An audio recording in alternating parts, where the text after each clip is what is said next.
Hello and welcome to Best Drama for Sleeping.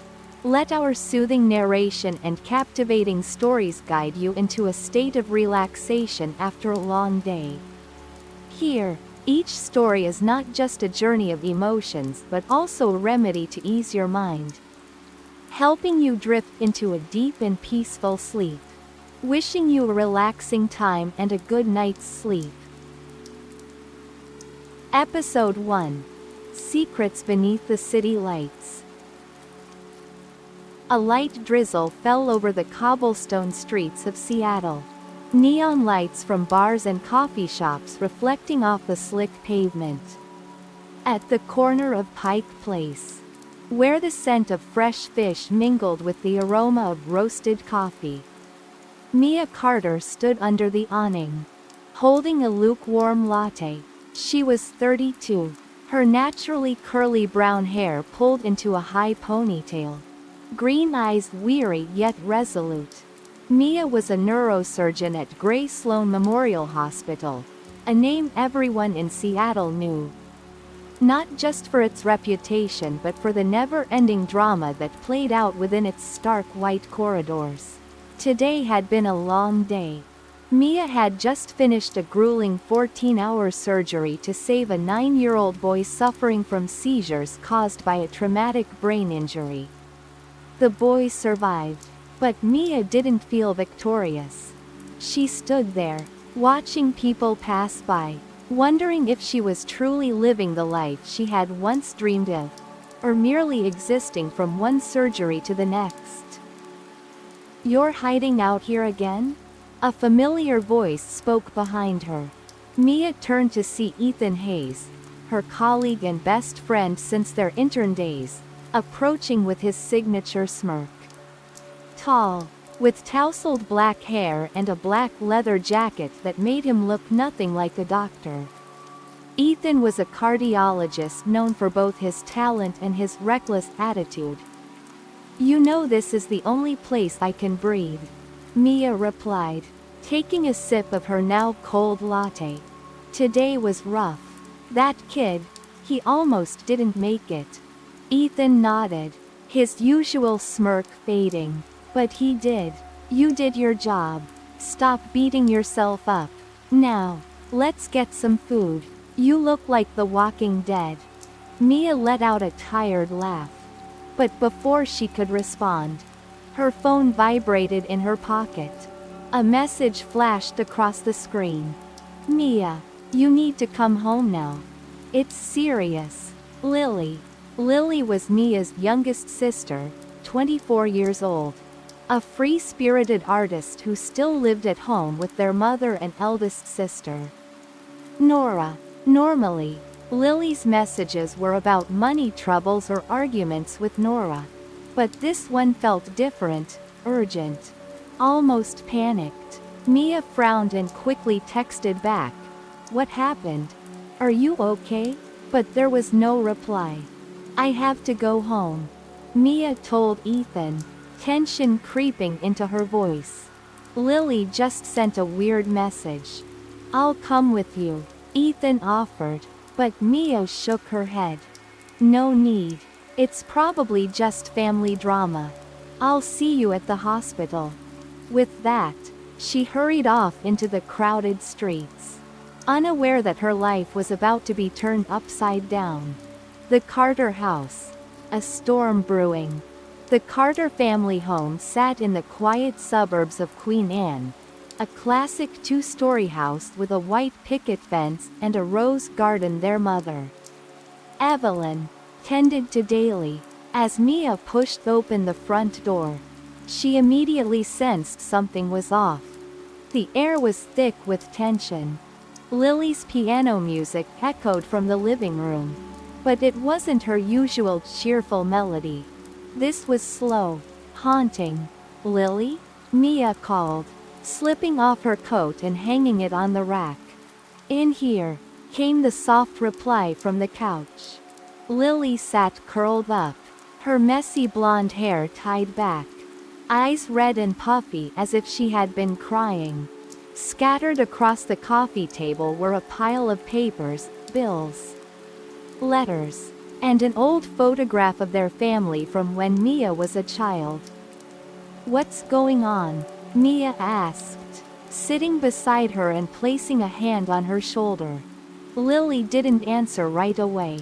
Instead, she slid an opened envelope toward Mia. Inside was a handwritten letter.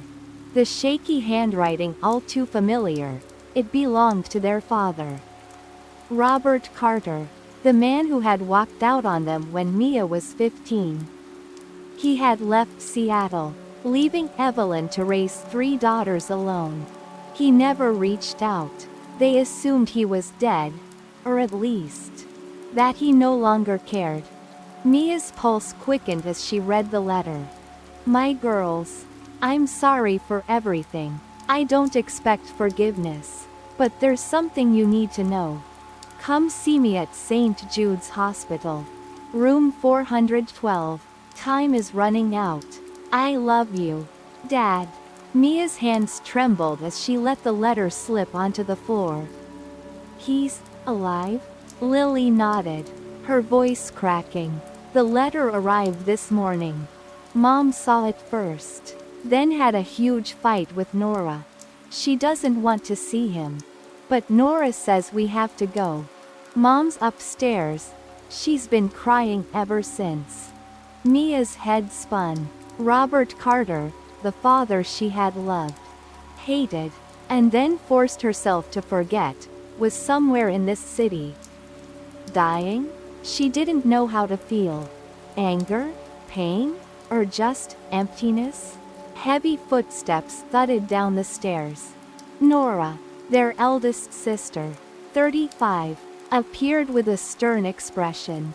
A lawyer by profession, Nora had always been the pragmatic one, cold, logical, the exact opposite of Lily's artistic soul and Mia's quiet sensitivity. "You're back," Nora said flatly. "Good. We need to decide whether we're going to see him." "You call him, like he's not our father," Lily snapped, standing up. "No matter what he did, he's still our dad." "Dad?" Nora scoffed. "He abandoned us 17 years ago." "Lily, he's not a father. He's just a selfish man who ran away." Mia stayed quiet, watching her sisters argue. She wanted to say something, but the words caught in her throat. Finally, she asked, "What does Mom think?" Nora exhaled. "She doesn't want to go. But she's not stopping us if we do." Mia glanced down at the letter on the floor, then back up. "I'm going. Not for him, but because I need answers." "What about you two?" Lily nodded immediately. Nora crossed her arms, hesitated, then sighed. "Fine. But don't expect me to call him Dad." St. Jude's Hospital. A reckoning. The drive to St. Jude's was silent. The weight of unspoken emotions filled the car.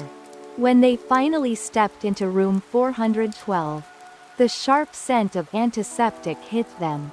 Robert Carter lay on the hospital bed, frail, weak, barely resembling the towering man from Mia's childhood.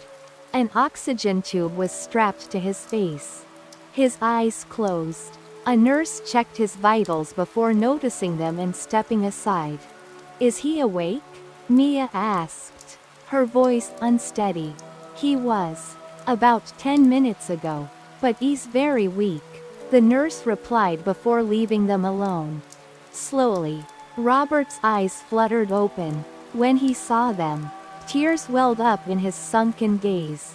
"Mia, Nora, Lily," he whispered. "I'm sorry." Nora looked away, unwilling to meet his gaze. Lily choked back a sob. Mia stood frozen, gripping the bed rail, unsure what to say. "I know, I don't deserve it," Robert continued, his voice strained. "But there's something I have to tell you, before it's too late." He coughed, his body trembling, then pointed weakly toward the nightstand. "Open it. Inside is the truth." Mia stepped forward and pulled open the drawer. Inside was an old wooden box. Locked. She turned to ask for the key. But before she could speak, Robert rasped, "Under the pillow?" Mia retrieved the small key, unlocked the box, and lifted the lid. Inside was a stack of documents, photographs, and another letter. As she flipped through the contents, her face paled. "What is this?" she whispered. Robert's lips curled into a faint smile. "The truth about your mother and the brother you never knew you had." The journey is not over yet. There's more to come in the next episodes. Like and subscribe to keep following along. Wishing you a good night and peaceful dreams.